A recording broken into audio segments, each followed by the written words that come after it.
Hey guys, it's Neon. We're going to talk about the new rock and roll that is YouTube.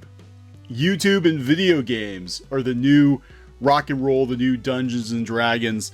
The fear-mongering is very, very real, and it's very, very blown out of proportion, I think. And one of the biggest proponents of this fear-mongering is actually the New York Times. Remember the New York Times? Yeah, it used to be like a real newspaper. And now it's not. Now it's a clickbait farm. So the New York Times has been taking a lot of shots at PewDiePie, at YouTube, at video games, at the Joker, trying to get people up in arms, trying to get them upset, trying to create outrage for clicks. Why would they be doing this? Well, the New York Times isn't doing so well. This is just from a couple of months ago. The New York Times company tanks 20% after saying ad revenue will decline next quarter. 20%. The New York Times, the gray lady, is not doing very well. So, who does the New York Times blame? They probably blame YouTube. YouTube is taking a lot of eyeballs away from old school media like the New York Times. YouTube has become sort of the scapegoat for all of the mainstream media's failures, and they've tried very, very hard to discredit YouTube, discredit YouTubers. Of course, PewDiePie is at the top of the list because PewDiePie is the biggest individual YouTuber out there. And, when the New York Times is afraid of you, you're probably doing something right. I don't know. It's crazy. I mean, whoever thought we'd live in a world where an individual playing games out of his apartment could basically start something that would make the New York Times afraid of him. And it's not just PewDiePie. It's YouTube culture in general. It's YouTube and gaming culture. And, this article dropped a couple of days ago that YouTube is a gateway. YouTube and memes and video games are a gateway into racism and into the alt-right. That look, all these screen snakes are going to come out and suck your blonde-haired little boy into the internet. The internet's the devil. The internet's the devil. Next thing you know, they're going to be listening to rock and roll and gyrating and smoking that marijuana. Smoking that marijuana and playing that Dungeons and Dragons. That's what they're going to be doing. This was written by a mom. It is an opinion piece, but they've been running more and more opinion pieces like this in the New York Times. Opinion pieces that support their opinions, I think, for the most part. This is written by a mom. She's a writer, Joanna Schroeder. And, just the other day, we had another opinion piece, The Real Threat of the Joker is Hiding in Plain Sight. I've talked about that one before, too, where the point being made by the writer is that the Joker wouldn't have happened if the Joker was a black guy, but because, he's a white guy, the Joker became a thing and became a big hit. This is that the internet is going to ensnare your children. It's recruiting your children. Your young boys are going to be recruited into the alt-right by these screen snakes. The screen snakes, the memes are going to get your kids. I mean, just, okay. So I got to read this, and this does sound like some sort of fear-mongering article from the 1950s talking about how rock and roll is going to ruin your children. I'm just going to read a little bit of it here, and then we're going to talk about how they interviewed PewDiePie a couple of days ago, too, the New York Times, and it seemed like they were fishing for something, and I don't think they got what they were looking for. But here we go. Raising teenagers can be terrifying. Our squishy little babies become awkward, hormonal creatures who question our authority at every turn. I expected that. What I didn't predict was that my son's adolescence would include being drawn to the kind of online content that right-wing extremists use to recruit so many young men. The first sign was a seemingly innocuous word used lightheartedly. Triggered. Using triggered this mom. And she knew something was wrong. She knew her sons were online, and they were just a hop, skip, and a jump away from becoming alt-right. As my 11 and 14-year-old sons and their friends talked and bantered, phones in hand, as always, in the backseat of the car. One of them shouted it in response to a meme, and they all laughed uproariously. My son, my little boys, used the word triggered. And I caught them listening to Elvis Presley records too. I caught them rolling the 20-sided die. I caught them talking about their elven clerics. These little boys, these sweet little boys, using the word triggered. I almost lost control of the car. That's because I know that word, often used to mock people or hurt or offended by racism, is overly sensitive. It's a calling card of the alt-right. Oh, hell no, I have to come in here for this one. Oh, okay. I'm interjecting. No, I'm interjecting for a minute. You don't have to stop. The people who I hear use the word triggered the most are the people that are pushing certain agendas online, and they use the word triggered constantly. Until then, I've never really heard people use the word triggered, other than people who had things like PTSD and things like that, what it's supposed to be used for. But no, triggered is now the trigger word. I literally hear people going, "You're triggering me," as they're mad about stuff. And it's not the people she's talking about that are using it. Sorry, had to interject. As a mom of teenage kids, you're wrong. Have a nice day. Guest starring Geeky Sparkles. Yes, everybody. Fix my sink or my tub. She has to go fix the tub. She's gonna go fix the tub. Guest starring Geeky Sparkles. Sorry, I was triggered by the use of the word triggered. Was I that loud? Would you could hear me outside the door? I'm triggered by the way she uses the word triggered, so Okay. I have to say something. All right, guest starring Geeky Sparkles. Everyone, a mom, a teacher, who's triggered by the use of the word triggered. Yeah, isn't this nuts? Like, look at this. It's a calling card of the alt-right using the word triggered. She almost lost control of her car because her 11 and 14-year-olds used the word trigger in response to a meme on the internet. Now she's quoting the Anti-Defamation League, which, again, this ties in with PewDiePie. It's a segment of the white supremacist movement consisting of a loose network of racists and anti-Semites, the alt-right. Is this what it is? Because I don't even know what the alt-right is. I don't even think the alt-right knows what the alt-right is. And just for the record, we've said many times before, we're not even on the right. I don't consider us on the right. I think Geeky and I are both consider ourselves, kind of liberal.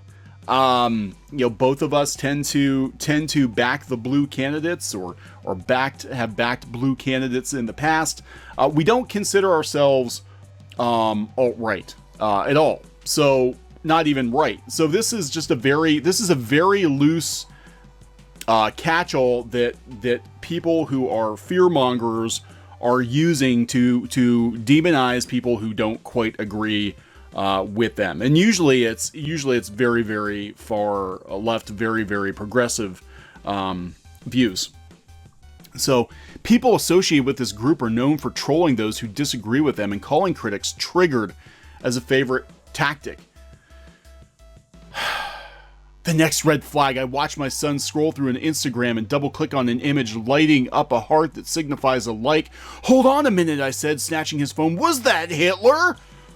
Oh my God. So my poor sweet little boys went out to the internet, and within hours, they've been converted.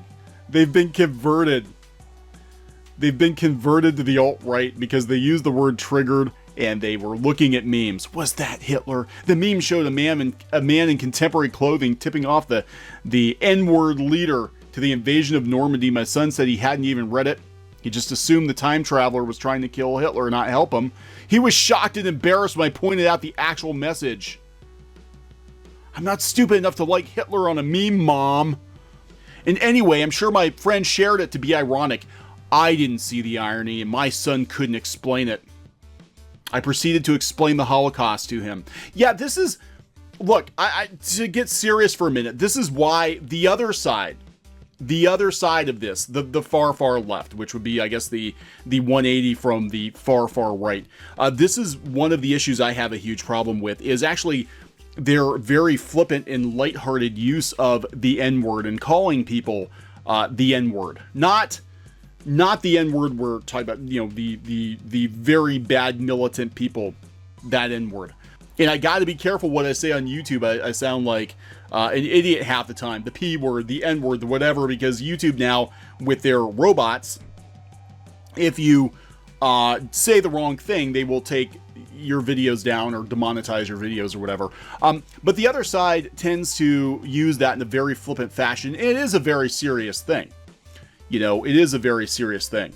But, you know, I just, if you read this article, this could have been written in like 1956. You know, this could have been written in the 50s. Like, stay away from that rock and roll music. This could have been written in the 1980s. Stay away from that Dungeons and Dragons. It's the devil. It's the devil's, the internet is the devil. And then we're talking about, you know, now we've tied it to PewDiePie.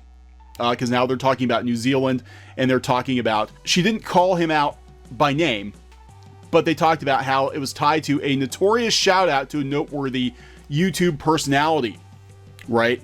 Didn't call him out by name because we don't want to tie it. But the New York Times, you know, does interview PewDiePie, and I think they were fishing for something. So now we've gone from the kids talking about Triggered to a Hitler meme to the white race is dying. What? Of course, it's not that. It's just not that we want to prevent our sons from becoming perpetrators of horrible things. We want to raise them to be the kind of men who would never march with them. The N-word. Oh my God. Now we've gone to Charlottesville. We're talking about this mom who's clearly very far left. That she almost lost control of her car because her son used the word triggered and laughed at the meme. Now she's all of a sudden, her mind is racing that her kids, her sweet little boys, are going to get sucked in by the tentacles of the internet, and they're going to be marching in Charlottesville. I mean, do you get this? Like, this is just fear-mongering beyond. You know what's going to happen? The kids are going to grow up, and it's kind of like what happens in super religious households, where the kids are so stifled that when they grow up, they rebel. And, you know, I'm like, I hate to say it, but because you're assuming the worst about your kids, they might actually rebel against you, or they might just turn out to be pretty decent members of society. You know, who knows? Who knows? Talking about the macho paradox, why men hurt women. So now they're not just because they use the word trigger. They use the word trigger, and they're on the internet, and they're laughing at memes. Now all of a sudden, and they're on the path to becoming N-words. Now they're also going to be terrible people, you know, because now we're talking about the macho paradox, why some men hurt women and how all men can help. So now we're talking, so we've tied all of this in with the N-word. Participating in the alt-right community online offers the seductive feeling of being part of a brotherhood, which in turn validates their manhood. Dr. Cat says YouTubers and participants in chat forums like 4chan and 8chan and Discord regularly denigrate liberal or progressive white men as soft, emasculated soy boys and insufficiently aggressive or right-wing men as cucks. They're on their way to becoming Hitler's playthings. This is ridiculous. It seems to me as a mom that these groups prey upon the natural awkwardness of adolescence. Many kids feel out of place, frustrated, and misunderstood, and are vulnerable to the idea that someone else is responsible for their discontent. When they're white and male, they're spoon-fed a list of scapegoats. People of color, feminists, immigrants, LGBTQ. If they really embrace this, it's not hard to convince them that there's a white... Oh my God. I'm gonna put a link to this because I don't even know if I can talk about this. The leftists are to blame. Well, when your mom is crazy, when your mom is a card-carrying member of the ultra-religious left, when she thinks everything you're doing is leading you down a path to becoming one of Hitler's playthings, then, you know, you might be a little screwed up. I'm just putting this out there. Oh my God. A favorite activity for many boys is to watch gamers playing video games on YouTube. According to John Duffy, author of Parenting the New Teen in the Age of Anxiety, the problem comes with advertisements that may appear during the videos. Kids can be exposed to dozens of ads and say, we don't want those ads on YouTube because those ads on YouTube are going to take ads away from the New York Times. So we can't have ads on YouTube. They might hear about the border or crooked Hillary or conspiracy theory on how the left works, Dr. Duffy said. The ads I get on YouTube are usually for video games and these cooking loot box things that you get. I get ads for vacations. I get ads for cars. I get ads for banks. I get ads, a lot of ads for software, for services like banking apps and stuff like that. I don't get ads for Crooked Hillary. I don't get ads for the border. I don't get political ads at all. Many of these spots are created and promoted by organizations like PragerU, which Dr. Duffy notes is not an accredited university but a propaganda machine that introduces viewers to extremist views via video, and YouTube's recommendation algorithm offers videos that become more and more extreme as viewers watch them. More and more extreme. Actually, YouTube is reining it in. They're reining it in to the point of being ridiculous because they've got fear-mongering Karens writing garbage like this in the New York Times. Do you see what they're doing? The New York Times is hurting for ad revenue. They're using Karen to fearmonger and talk about how YouTube's ads are bad. YouTube is bad. YouTube culture is bad. Bad YouTube. And you know what? This has worked before. These media outlets have demonized YouTube, and then YouTube bows to the pressure of the media outlets, and there's an adpocalypse. Look what happened with Vox. Okay, look what happened with PewDiePie before, with Maker Studios and all of that. Look at the allegations of there being P words. The P word of dudes creeping on kids on the internet, which led to another adpocalypse. They're trying to trigger an adpocalypse. Why are they triggering an adpocalypse? Because YouTube's getting the lion's share of the ad revenue, the lion's share of the eyeballs. New York Times is not.